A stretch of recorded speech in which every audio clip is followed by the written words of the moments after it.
Good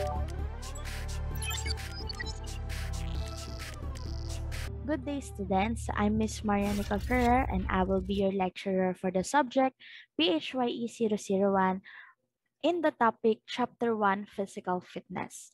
So now, physical fitness is one of the most important things that we have to achieve in order for us to prevent any kind of health diseases which has a harmful effect to our body. So now, in this topic, we will be discussing about the definitions or different definitions of physical fitness, its importance, and its benefits. So first, physical fitness is a state of well-being. So when we say a state of well-being, so it is the basis for us to identify if a person is physically fit or not. So how can we identify if a person is physically fit or not? So if the person has the capability or the ability to do any kind of physical activities without limitation. So kahit ano pong gawin niya, mapa-sports, recreational activity, sa work man or sa school, so walang limit yung kaya niyang gawin. So he is or she is fit to do any kind of physical activities whenever or whatever he or she wants. Okay po?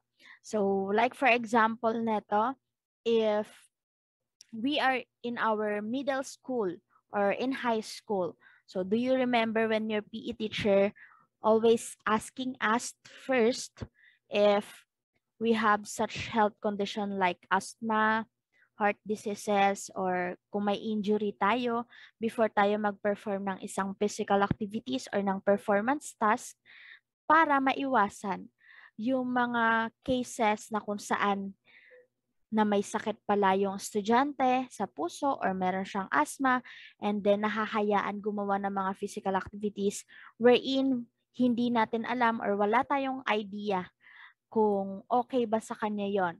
So may tendency na mapasama yung maging epekto doon sa student na makakapagawa ng physical activities without knowing or without the teacher knowing na hindi pala pwede sa kanya or limited siya pagdating sa mga bagay or physical activities na ganyan, na ganon. Okay? And then next, a value to the development and adjustment to the individual. So when we say a value to the development and adjustment, so napakalaking ambag ng physical fitness when it comes to adjustment and development na nangyayari sa isang tao. Most especially in physical appearance. Okay? So since through physical fitness or through physical activities, exercise, workouts, sports, recreational activities, marami siyang benefit na naibibigay sa atin which is or wherein na nakakapag-develop sa atin as a person. No? So, sabi ko nga kanina, given na yung physical appearance. So, through exercise or through physical activity, nakakapag-strengthen tayo ng mga bones, nakakapag-enhance tayo ng mga muscles. So, therefore, nagkakaroon tayo ng body shape wherein laking bagay para sa atin, of course. Ayan. So now, we have different importance of physical fitness. So the first one is confidence. So napakalaking confidence ang naibibigay ng physical activity sa tao. No, gaya nga ng sabi ko, like for example, for those person na laging nabubuli because of their physical appearances, so through physical activities po, na-enhance nila yung mga physical appearances nila in a way na kung ano yung gusto nila mangyari sa body nila. So, nakakapag-adjust yung body natin sa activity na ginagawa natin. Therefore, kapag na-achieve natin yung goal natin na yon or yung gusto natin mangyari sa ating body or sa sarili natin mismo, nakaka-boost siya ng self-confidence. The next life longer. So, through physical activities po kasi is nakakapag-increase tayo ng tinatawag natin na antibodies.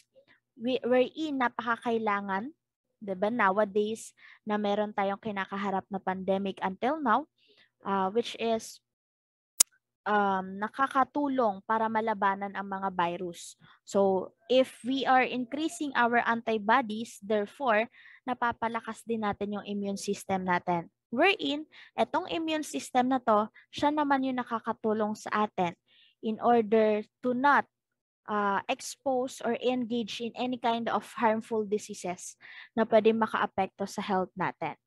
Then lastly, it enhances body and health. So gaya nga ng sabi ko kanina, so malaking ambag or malaking bagay ang physical fitness pagdating sa health ng katawan natin. So aside from the medicines na pwede nating i-take para ma-maintain natin yung healthy na pangangatawan, syempre, exercise ang pinaka-importante or isa sa mga bagay na nakakatulong sa atin para ma-enhance yung ating health. Then, syempre, of course, through physical appearance, nakakapag-enhance po ng body natin.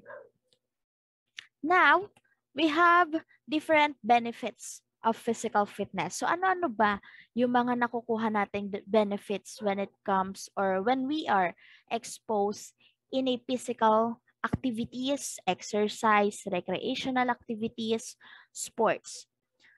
First of all is physical development, the most given and the most obvious benefit na nakukuha natin through physical activities or physical fitness. So number one, it helps us to control weight, of course. So through physical activities like exercising or workout, so we can lose weight through burning our fats, of course.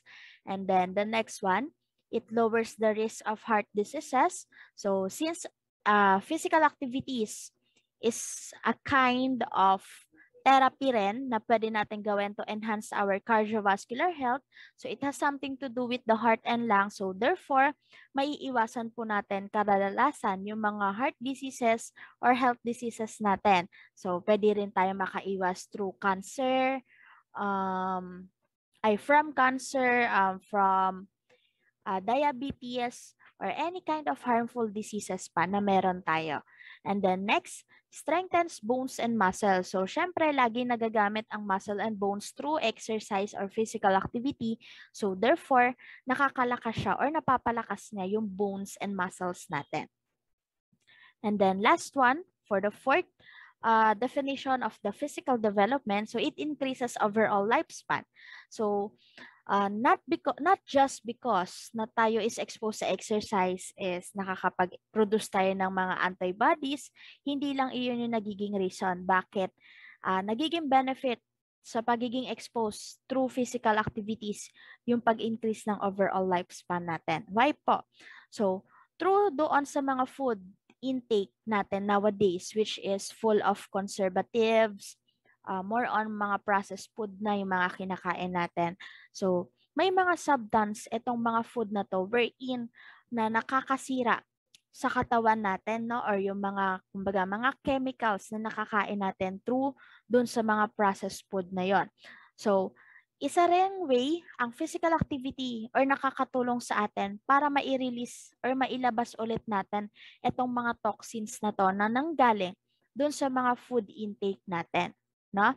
So, like for example, pag tayo is nag-exercise or nag-workout, so pinagpapawisan tayo, through that sweat, may kasamang toxins na nailalabas sa katawan natin. Wherein, itong mga toxins na to ay nakakapag-cause sa atin para tayo is magkaroon ng mga harmful diseases like kidney, like complication in the kidney, heart disease, diabetes, or any kind of cancer. No? So, yun yung pinaka nagiging tulong ng physical fitness sa atin when it comes to our physical development. Okay?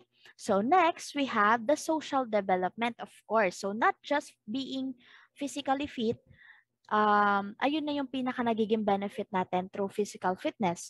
So, we have social development, of course. So, like for example, when we are doing such recreational activities or sports, di ba po? So, sa mga sports, meron tayong mga nagiging teammates and then at the same time sa recreational activities as well. So, dun sa mga teammates natin na yon nakakapag-socialize tayo. So, na-enhance or nag-i-improve yung social life natin. And then, nakakahalubilo tayo ng mga different kind of persons. Ayan. So, wherein, nakakapag-share tayo ng mga experiences sa kanila na nakakatulong to empower others na maging leader. Di ba po? So, nagkakaroon tayo dito ng mga teamwork, team trust, team cohesion, and team commitment. Ayan. So, next natin is emotional development. So, when we say emotional development, it has something to do with our feelings. Okay po? So, it boosts our self-esteem and confidence. So, gaya ng sabi natin kanina sa importance of physical fitness, so isa sa mga nagiging benefit natin through physical activities is yung pagkakaroon or pag-enhance or pag-increase ng self-esteem sa katawan or ng self-confidence. So, through physical activity kasi nga, is na-enhance or mas na-develop natin yung sarili natin to be a better person wherein ikaw mismo sa sarili mo yung magugusto kung saang way ka or paanong way ka mababago ng physical activity. So once na na-achieve mo yung bagay na yon or yung way na yon na gusto mo mangyari sa sarili mo, doon lalabas or magbo-boost yung self-esteem natin. So like for example, for those plus size person na nakaka-experience mabully when it comes to their work or to their school, 'di ba? Na lagi silang sinasabihan na ay ang taba-taba mo or ganyan-ganyan, 'di ba? So through physical activities, they can develop themselves.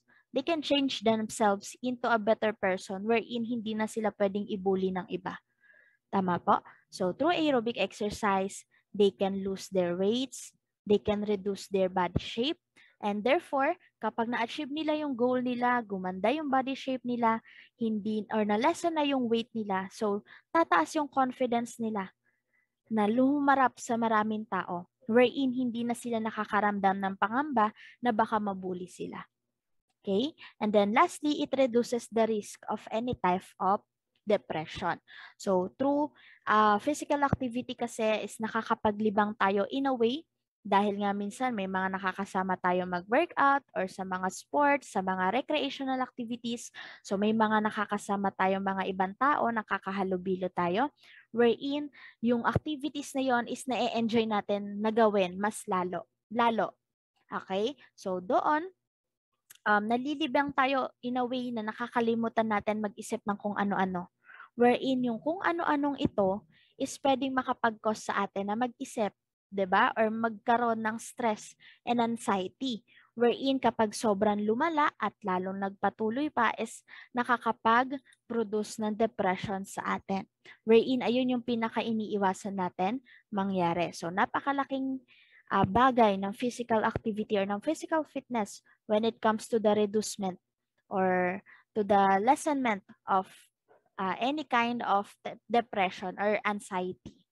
Okay, then last one, we have the mental development. So when we say mental development, it has something to do with our cognitive skills or thinking skills. So once our brain is enhanced through physical activities, so napatunayan po to sa isang study na the more na ang tao is na-expose sa mga exercise, workout, or the more na kumikilo siya, gumagawa siya ng physical activity, mas nag enhance yung ating brain. So, mas nagpa-function siya ng maayos at mas nagiging active siya. At the same time, mas lumalawak po or mas tumatalas yung ating memory. So, through that, once na ang brain natin is enhanced na or fully improved na, so it can be influential na, 'di ba? Kumbaga, yung mga thinking natin or yung mga decision making natin, pwede na siya maging influential sa ibang tao. Na ang ganda naman mag-isip ni ganito, ang ganda naman mag-isip ni ganito. So nakaka-inspire na siya ng ibang tao na, I want to be mature too. Okay? And then same with the teaches valuable lessons. So, nakakapagbigay na tayo ng mga good advices sa mga friends natin na kailangan ng advice, of course. And then, yun nga, sa true decision makings. So, hindi na tayo yung basta-bastang pala decision. So, ang nangyayari, nagkakaroon na tayo ng mga different factors na kailangan i-consider when it comes to making a decision. Then last one, it creates strong bonds and friendship between one person to another. How, ma'am? So, paano? So, through cognitive development kasi, so nakakapag-isip tayo ng mga mas magagandang bagay wherein naiiwasan natin yung argument between your friends, between you and your friends. So, the less the argument that we have, so the less conflict na magkakaroon sa relation natin. So, mas mapapatibay natin sila. Okay po? So, that would be all for our chapter 1, physical fitness. So, next chapter that we will be discussing is chapter 2. Thanks for listening and God bless. For more ICCT College's video updates, please subscribe and click the notification button.